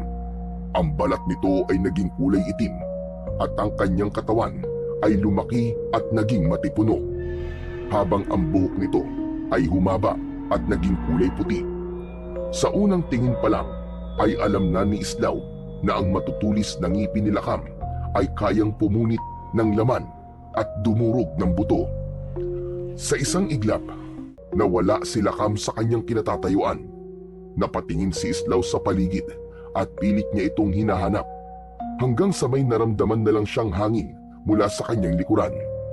Bago pa makalingon si Islaw, ay malakas na sinuntok ni Lakam ang lupa na naging dahilan upang magkaroon ng konting pagyanig. Masyado ka mabagal, Islaw. Kung ako si Lumad, ay napaslang na kita sa isang atake lang. Mula naman sa mga puno ay lumabas bigla si Mayang. Marahan itong lumulutang sa ere gamit ang malalaki nitong pakpak na maihahalin tulad sa pakpak ng paniki. Ang mga kuko nito sa kamay ay mahahaba, matutulis na parang mga patalim. Biglang bumilis ang paglipad ni Mayang pataas. Malakas itong sumigaw at lumipad ng mabilis pababa palapit kay Islaw. Nanlaki ang mga mata ni Islaw nang makita ang matutulis na kuko ni Mayang na ilang pulgada lang ang layo sa kanyang muka. Natatawang ibinaba ni Mayang ang kamay nito. Sinubukan ni Islaw na atakihin si Mayang, pero bigla itong naglaho at nang muli niya itong nakita ay isa na itong dambuhalang baboy ramo. Sa sobrang bilis ng pagbabagong anyo nito ay hindi agad nakapag-isip si Islaw, kaya't naitulak siya nito ng malakas. Pagbagsak ni Islaw sa lupa ay napahagik si Mayang na bumalik sa pagiging bangkilan. Pasensya ka na, Islaw. Masyado lang ako nadala. Kasi matagal na akong hindi nakakalaban. Napakamot na lang ng ulo si Islaw habang tumatayo. Ayos lang. Natutuwa ako sa ipinapakita niyong lakas at kakayahan. Sa loob ng mga sumunod na araw, mas naging mahigpit ang pagsasanay ng tatlo. Sa gitna ng kagubatan sa isla, ay nag-ensayo si Lakam. Inatake nito ang malalaking puno gamit ang kamao nito na parang bakal sa tigas. Sa madamong bahagi ng isla naman, tinuruan ni Islaw si Mayang ng mas mabilis na paraan ng pag-atake gamit ang kanyang iba't ibang anyo. Sa mga bangin, sinubukan ni Mayang ang kanyang kakayahang lumipad at biglang pagsalakay mula sa taas, habang si Islaw ay iniiwasan yun gamit ang kanyang liksi. Sa mga gabi na nasa rurok ang kanilang kapangyarihan, ay nagsasanay sila ng tunay na laban. Si Lakam at Mayang ay sabay na umaatake kay Islaw at sinusubukan kung paano siya makakaiwas sa dalawang mabibilis at malalakas na aswang. Isang gabi, matapos ang isang matinding pagsasanay, napabagsak si Islaw sa lupa. Humihingal siya, ngunit halatang nasasanay na siya sa bilis at lakas ni Lakam at Mayang. Tumingin si Islaw sa buwan. Alam niyang ang oras nila ay nauubos na. Malapit na ang laban nila kay Lumad. Ngunit sa sandaling yun, ang pinakamahalaga ay patuloy silang lumalakas. Isang madaling araw, sa loob ng kubo ni Mang Kulas, ay narinig ni na Islaw at Mang Kulas ang malakas na paghilik ni Lakam, habang si Mayang naman ay nakatihaya ng higa at bahagyang nakanganga. Sa sobrang pagod sa pagsasanay, ay nakatulog ng mahimbing ang dalawang aswang. Sa isang sulok ng kubo, nakaupo sina Islaw at Mang Kulas. Hindi sila makatulog.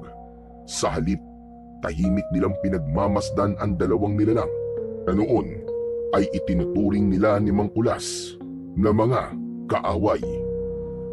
Napailing si Mang Kulas at bahagyang natatawa. Kung may magsasabi sa akin noon na isang bangkilan at isang gabunan ang magtutulungan, tatawanan ko lang siya. Bakit naman, Mang Kulas? Dahil noon pa man, mortal na magkaaway ang lahi nila. Ang gabunan ay malakas, matibay, at tapat sa kanilang pangkat. Pero kinatatakutan sila dahil sa kanilang walang awang pag-uugali. Ang bangkila naman, tuso, mabilis, at biyasa sa pagbabagong anyo. Pero hindi kailanman sila nagkasundo. Lagi silang magkalaban sa mga teritoryo, sa pagkain, at sa paniniwala. Humugot ng malalim na paghinga si Islaw, saka tumingin kay Mayang na mahimbing pa ring natutulog. Kahit sa pagtulog, may kaunting ngiti sa labi nito na para bang nananaginip ng kung anong nakatatawa. Pagkatapos, lumipat naman ang tingin niya kay Lakam. Seryoso pa rin ang muka na parang kahit sa panaginip ay hindi nito iniiwan ang pagiging mandirigma. Sa totoo niyan, Mang Kulas, hindi ko rin po talaga akalain na darating ang araw na mga aswang ang magiging kasama ko sa laban na ito. Mang Kulas, kinakabahan pa rin ako hanggang ngayon. Hindi mo kailangan mabagabag, Islaw. Ang mundo ay hindi palaging itim at puti. Kung minsan, ang inaakala nating kalaban ay sila pa pala ang tutulong o makakatulong sa atin. At ang ating inaakalang kakampi, sila pa ang unang magtataksil. Siguro nga tama ka, Mang Kulas. Ang kailangan ko lang gawin ngayon ay ang magtiwala kina Mayang at Lakam. Ganyan nga, Islaw. Isa pa, ilang araw na kayo nagsasanay at nakita ko ang dedikasyon nila na labanan ang halimaw na si Lumad. Sana nga'y sapat na ang lakas naming tatlo para matalo si Lumad. Pero Mang Kulas, wala na ba talaga tayo nung abunong buto ng gabunan?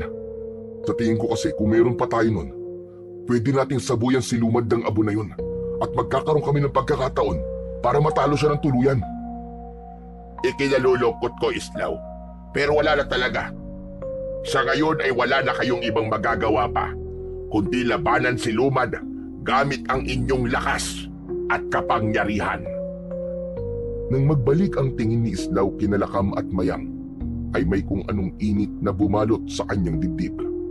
Napangiti siya nang mapagtanto niya na hindi na lang basta aswang ang dalawa, kundi ang mga ito ang pag-asa niya para tuluyan ng matuldukan ang kasamaan ni Lumad. Hanggang sa dumating na ang araw ng pag-alis nila Islaw sa isla upang magtungo sa baryo Batabat. Nakatayo sila sa dalampasigan kung saan nasa tabi nila ang bangka na sasakyan nila paalis sa isla na yon. Ngayong araw na tayo aalis sa islang ito para magtungo sa baryo Batabat. Talaga? Sa wakas, makakakita na ulit ako ng maraming tao. Makakakain na ulit ako ng masarap na pagkain. At makakainom na ulit ako ng dugo. Mayang, hindi kayo pwedeng pumatay ng tao. Yan ang maigpit kong ipinagbabawal. Hoy, ano ka ba naman? Hindi dugo ng taong tinutukoy ko, kundi dugo ng baboy, Ramo. Basta, hindi kayo pwedeng pumatay ng tao. Alam niyo na ang mangyayari kapag ginawa niyo yun. Oo na, sige na. Magpapakabait ako. Pangako ko yan. Ikaw naman, Lakam. Handa ka na ba? May pagpipilian pa ba ako? Kailangan niyong tandaan na iisa lang ang layunin natin at may dahilan kung bakit kayo lalaban kay Lumad. At yun ay para ipakita niyo na kaya niyong lumaban hindi lang para sa sarili niyong kalayaan, kundi para sa kalayaan ng mga tao sa takot na bumabalot sa kanila at sa kapakanan ng mas nakararami. Kahit aswang kayo, ay hindi yun hadlang para gumawa kayo ng tama at mabuti. Na, Islaw. Tara na. Umalis na tayo sa islang ito. Ang dami mo pang sinasabi. Naglakad na sila sa bangka kung saan naghihintay si Mang Kulas. Dala nito ang isang lumang supot. Narito na ang ilang halamang gamot at langis. Alam kong hindi kayo basta-basta mapipinsala. Pero hindi masamang may dala kayong panggamot sa inyong mga sugat. Kinuha ni Islaw ang supot at tumango bilang pasasalamat sa matanda. Alam kong mahirap ang laban na kakaharapin nyo. Pero ito ang tatandaan nyo. Hindi kayo nag-iisa. May dahilan ang kalikasan kung bakit nagkatagpo-tagpo ang landas nyo. Magtiwala kayo sa isa't isa at palagi kayong magtulungan. Salamat po, Mang Kulas. Malaki po na itulong niyo sa amin, sa aming pagsasanay. Lumapit si Mayang at mabilis na yumakap kay Mang Kulas. Ikinagulat naman yun ng matanda. Salamat sa lahat, matanda. Kahit palagi mo akong sinasermonan.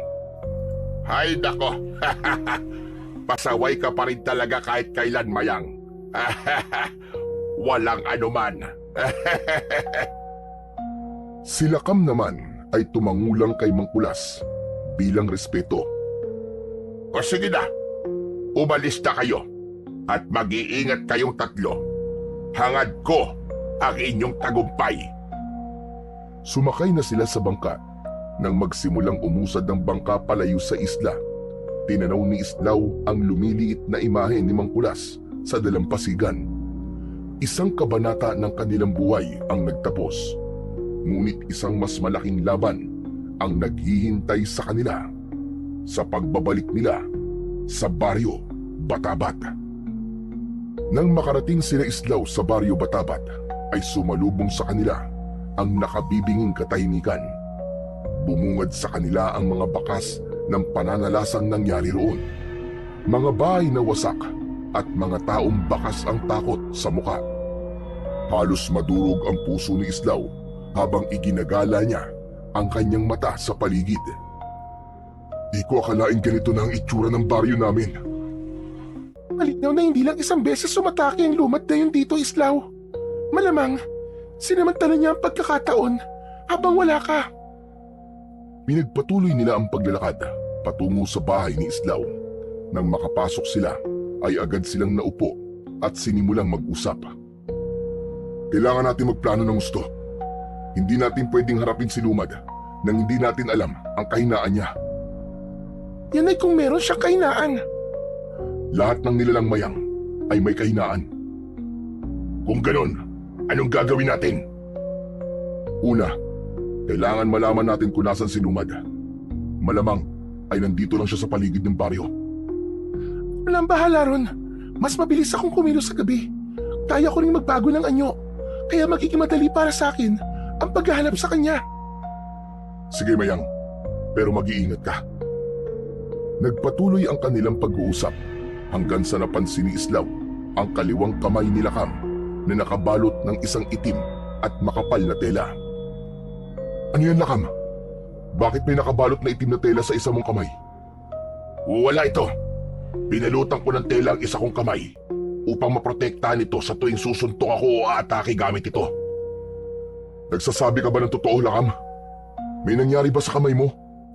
Sinabi ko na nga sa'yong wala ito, Islaw. Saglit silang nagtitigan. Napansin ni Islaw ang bahagyang pag-iwas ng tingin ni Lakam. Pero hindi na siya nag-usisa pa. Isa pang pinakaayoko. Ayokong may liman sa pagitan nating tatlo. Tandaan nyo, tayong tatlo ngayon ay iisa. Ipinagpatuloy ng tatlo ang pagbuo ng plano laban kay Lumad. Natuwa si Islaw dahil napagtanto niya na mas masarap pala sa pakiramdam na hindi siya nag-iisa sa kanyang layunin na protektahan ang Baryo Batabat. Mula nang dumating sina Islaw sa Baryo Batabat, hindi sila tumigil sa paghahanap kay Lumad. Tuwing gabi, nagroronda sina Islaw at Lakam sa bawat sulok ng baryo. Samantalang si Mayang naman ay nag-aanyo bilang dambuhalang ibon at lumilipad sa kalangitan upang magmasid-masid sa kagubatan at sa mga masukal na bahagi ng baryo. Ngunit sa tuwing bumabalik ito, lagi nitong sinasabi ang parehong bagay. Wala pa rin. Ni isang bakas ng kuta niya ay hindi ko matunton mula sa impapawid. Hindi kaya nagtatago siya sa isang lugar na hindi natin inaasahan? O kaya naman, naghihintay siya ng tamang oras para umatake? Sa pangatlong gabi, habang nasa loob sila ng kubo at naghahanda ng kanilang mga sandata, isang malakas na sigawan ang pumunit sa katahimikan ng gabi. Agad na napatingin sina Islaw sa isa't isa. Bago mabilis na kumilos, kinuha ni Islaw ang kanyang itak, habang si Lakam naman at Mayang ay sumunod sa kanya palabas. Sa paglabas nila ay bumungad sa kanila ang nakapanghihilakbot na tanawin. Mga bahay na wasak ang mga pinto, mga tao na nagtatakbuhan, ang ilan ay sugatan na, at sa gitna ng kaguluhan na yon ay nakita nila si Lumad na walang awang inaatake ang bawat taong nakakasalubong nito. Tumiim ang bagang ni Islaw nang muling nakita ang hanagob na si Lumad. Lumad! Kami ang harapin mo, halimaw ka! Dahan-dahang tumingin si Lumad sa kanila. Isang ngisi ang gumuhit sa mukha nito. Binitiwan nito ang isang duguang lalaki na muntik na nitong sakmalin sa leeg. Islaw! Sa wakas nagpakita ka rin. Aba! At mukhang may bago ka pang mga kakampi ngayon. Sa isang iglap, mabilis na nagpalit ng anyo sina Mayang at Lakam. Si Mayang ay nag-anyong bangkilan, habang si Lakam naman ay naging isang mabagsik na gabunan. Hindi ako makapaniwala. Ang kauri ko mismo nasa panig mo ngayon. Nakatatawa ka, Islaw. Pero wala akong pakialam kung sino ang ano nasa panig mo ngayon. Tandaan mo ito, Islaw. Ang sino mang hahadlang sa akin ay kamatayan ang sasapitin. Masyado kang maraming sinasabi! Lumad! Daig mo pa ang isang babae! Laban na! Sa isang iglap, sumugod si Islaw kay Lumad habang maigpit ang hawak niya sa kanyang itak. Ang mutya ng balete sa loob ng kanyang katawan ay tila nag-aapoy habang gumagapang ang kakaibang enerhiya sa kanyang mga ugat. Mas naging matalas ang kanyang pandinig at mas bumilis ang kanyang pagkilos. Sa paglapit ni Islaw kay Lumad ay buong puwersa niyang hinataw ang itak dito, ngunit mabilis na nakaiwas si Lumad. Sa halip na umatras, sinalubong nito ang pag-atake ni Islaw at hinawi ng matatalim nitong mga kuko ang matigas na talim ng kanyang itak. Lumipad naman si Mayang at ang mga pakpak nito ay nagpakawala ng matitinding bugso ng hangin. Mula sa ere, sumugod ito, bumuelo at bumaon ang matatalim nitong kuko sa balikat ni Lumad. Isang malalim na sugat ang iniwan nito roon. Ngunit sa halip na manghina ay mabilis na sinunggaban ni Lumad si Mayang sa ere. Nakablot ni Lumad ang isang paa ni Mayang at malakas itong ibinalibag sa lupa. Habang abala si Lumad kay Mayang, lumitaw sa likuran nito si Lakam sa isang iglap. Buong lakas nitong sinuntok ang hanagob sa likod na naging dahilan para muntik nang matumba si Lumad.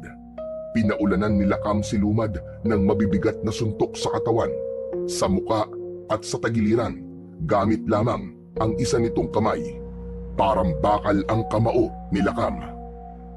Bumagsak si Lumad, pero mabilis din itong bumangon na parang walang nangyari. Mabilis na inatake ni Lumad si Lakam at sumaksak ang matutulis nitong mga kuko sa tagiliran ni Lakam.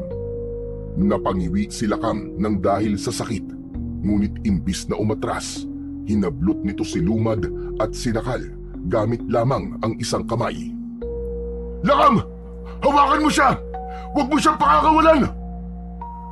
Gamit ang buong lakas, umakyat si Islaw sa isang puno at mula roon ay lumundag siya pababa.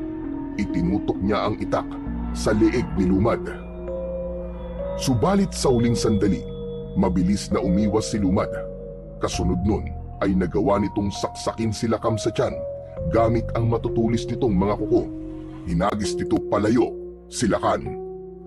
Nang bumagsak si Lakan sa lupa, sumugod ulit si Islaw kay Lumad. Ang mutya ng balete sa loob ng kanyang katawan ay mas lalong nag-iinit. Ngunit sa kabila ng kanyang bilis, ay nagawa pa rin sabayan ni Lumad ang bawat galaw niya. Hindi nagtagal, isang mabilis na sipa mula kay Lumad ang sumalubong sa sikmura ni Islaw. Dahilan upang mapaatras siya. Sa isang iglap, isang matulis na kuko ang humiwa sa kanyang tagiliran. Duguan na si Islaw pero hindi siya pinanghinaan ng loob. Mula sa itaas, lumipad muli si Mayang. Mula roon, sumugod ito pababa papunta kay Lumad. Nakaumang ang matatalim nitong kuko. Muling nagpakita ng bangis si Lumad. Sinunggaban nito si Mayang sa leeg at sa isang iglap, inihagis nito si Mayang sa isang puno. Napasigaw si Mayang at nang bumagsak ito sa lupa ay halos hindi na ito makagalaw. Sunod namang lumapit si Lakam kay Lumad. Kahit sugatan ito ay hindi pa rin ito sumusuko. Muling sumugod si Lakam, ngunit dahil sa mga sugat nito ay naging mas mabagal na ang pagkilos nito at sumalubong dito ang matatalim na kuko ni Lumad. Dumiretso yun sa dibdib ni Lakam. Muling bumagsak si Lakam. Gaya ni Lakam, sina Islaw at Mayang ay sugatan na rin at nakahandusay na sa lupa. Isang malakas at nakakalokong halakhak ang pinakawalan ni Lumad.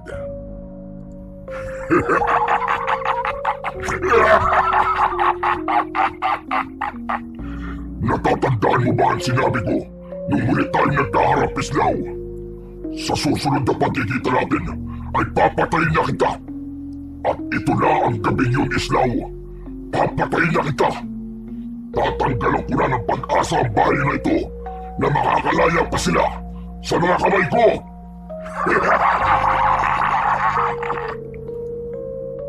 Habang hawak ni Lumad ang mukha ni Islaw, ay nakakaloko itong ngumisi.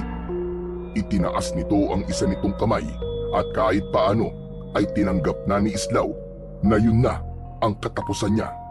Ngunit bago pa siya mapaslang ni Lumad, ay biglang tumayo si Lakam sa kabila ng mga sugat nito. Inilabas nito ang isang supot at mabilis itong tumakbo patungo kay Lumad. Isinaboy ni Lakam sa mukha ni Lumad ang pulbos na laman ng supot. Tikman mo ang abo ng buto ng gabunan! Lumad! Agad na napasigaw si Lumad sa matinding sakit. Pumalahaw si Lumad at bumagsak sa lupa habang pilit na inaalis ang abo sa kanyang muka. Nangingisay ito sa sakit at halos hindi na makatayo. Doon napansin ni Islaw ang braso ni Lakam nang aksidenteng natanggal ang telang nakabalot sa isa nitong kamay. Laking gulat niya nang makita niyang putol na ang isang kamay nito. Lakam! Ano nangyari sa kamay mo? Pinutol mo ang kamay mo para lang makagawa ng abo mula sa buto ng gabunan? Mas mahalaga ang laban na to kaysa sa isang kamay ko, Islaw. Mamaya na tayo mag-usap. Tapusin na natin ang halagog na yan bago pa siya makabawi ng kanyang lakas. Sa sandaling yun, naramdaman ni Islaw ang muling pagsiklab ng apoy sa kanyang dibdib. Tama si Lakam, hindi yun ang oras para sa mga katanungan niya at hindi nila pwedeng sayangin ang pagsasakripisyo ni Lakam sa isa nitong kamay. Sa pagkakataon na yun ay nagawa na ring tumayo ni Mayang. Nakatingin silang tatlo at sabay-sabay silang sumugod kay Lumad. Si Islaw ang unang umatake habang patuloy na pinalakas ng mutya ng balete ang kanyang katawan. Mabilis siyang sumugod kay Lumad at buong lakas niyang tinaga ang balikat nito. Bumaon ang itak sa laman nito at lumabas mula roon ang maitim na dugo. Sunod naman na umatake si Mayang. Muli itong lumipad ng mataas para bumuelo at saka ito bumulusok pababa. Malalim na bumaon ang matatalim nitong kuko sa likod ni Lumad. Pumalag si Lumad at pilit na dumipensa kahit nangihina na ito. Malakas na sinipa ni Lakam sa sikmura si Lumad na naging dahilan para mapahiga itong muli. Muling nagpakawala ng isang matinding pag-atake si Islaw gamit ang kanyang itak. Pinuntirya niya ang leeg ni Lumad Paulit-ulit niya yung tinaga hanggang sa tuluyan ng humiwalay ang ulo ni Lumad sa katawan nito. Nang tuluyan na nilang napatay si Lumad, ay tahimik na nagkatinginan ang tatlo. Pare-pareho nilang ramdam ang sakit na mga sugat nila at ang bigat ng kanilang pinagdaanan. Hindi makapaniwala si Islaw na ang dating kinatatakutan na hanagob na si Lumad ay isa na lang masamang alaala sa lahat. Biglang nagtatatalon sa tuwa si Mayang. Umikot-ikot pa ito na parang isang bata. Yay! Nanalo tayo! Nanalo tayo! Patay na si Lumad! Ang galing-galing nating tatlo! Nagwagi tayo! Napailing na lang si Islaw sa inasal ng bangkilan, ngunit hindi niya napigilang mapangiti. Matapos yun, ay lumapit siya kay Lakam at tahimik na nakatingin sa walang buhay na katawan ni Lumad. Lakam, gusto kong malaman, bakit mo pinutol ang sarili mong kamay para lang makagawa ng abo mula sa buto ng gabunan? Nung isang gabi, nung akala nyo namang kulas na tulog na kami ni Mayang, ay narinig ko na pinag-usapan yon tungkol sa abo mula sa buto ng gabunan at ang epekto nun kay Lumad. Kaya nagdesisyon ako na gumawa ng abo mula sa sarili kong buto. Salamat, Lakam. Alam kong hindi kayang tumbasan ng kahit na anong salita ang sakripisyong ginawa mo. Pero maraming salamat talaga. Isa kang bayani. Hoy, Islaw! Paano naman ako? Hindi ka ba magpapasalamat sa akin, ha? Magtatampo ko niyan. Aba, syempre naman nagpapasalamat din ako sa iyo, Mayang. Napakalaki rin na nagawa mo para manalo tayo sa laban na to. Pero dahil wala na si Lumad, panahon na para alisin ko ang agimat sa inyong dalawa. Lumapit si Islaw kay Mayang at nang akmang tatanggalin na niya ang agimat nito, ay bigla itong umatras na ipinagtaka naman ni Islaw. Bakit? May problema ba, Mayang? Wala. Nag-usap na kasi kami nila Cam tungkol dito. Napagkasunduan namin na wag nang alisin ang agimat na ito, Islaw. Si Mayang, mas gusto naming dala ang agimat na ito habang buhay, Islaw. Nais naming mabuhay bilang mga aswang na hindi pumapatay ng mga tao. Kaya sa oras na pumatay kami ng tao, hahayaan namin na ritualan mo ang aming agimat para mamatay na kami. Napanganga si Islaw sa kanyang narinig. Hindi niya inasahan ang ganung mga salita mula sa dalawa. Pinagmasdan niya ang mga ito. Nakita niya ang determinasyong magbago sa mga muka ng mga yun.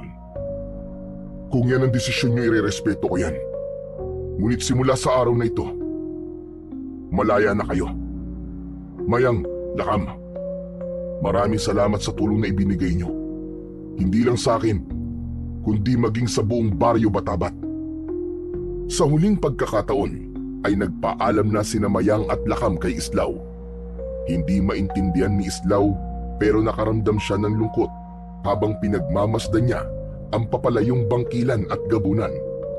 Marahil ay napalapit na rin siya sa dalawa sa ilang araw ng kanilang pagsasanay hanggang sa gabi na yon na nilabanan at tinalo nila si Lumad. Matapos yun ay nanumbalik na ang katahimikan sa buong baryo Batabat matapos ang pagkamatay ni Lumad. Unti-unti na rin bumalik ang tiwala ng mga tao kay Islaw. Paminsan-minsan, muling nagkikita sina Islaw, Mayang at Lakam, hindi bilang magkalaban, kundi bilang magkasangga. Kasama ni Islaw ang dalawa sa paghuli ng mga masasamang aswang upang ikulong sa isla ni Mang Kulas. Dahil sa pangyayari na yon, ay napagtanto ni Islaw na hindi lahat ng mga aswang ay kailangang patayin. May ilan sa mga ito na sa kabila ng kanilang madilim na nakaraan ay may kaya pa ring magbago basta't may tamang gagabay sa mga ito. Nalaman din niya na kahit ang pinakamatinding kaaway ay maaaring maging kakampi basta't pareho ang kanilang layunin. Sa pagsasama ng tatlo ay muling pinatunayan na kahit kailan ay hindi magtatagumpay ang kasamaan makipaglaban sa kabutihan.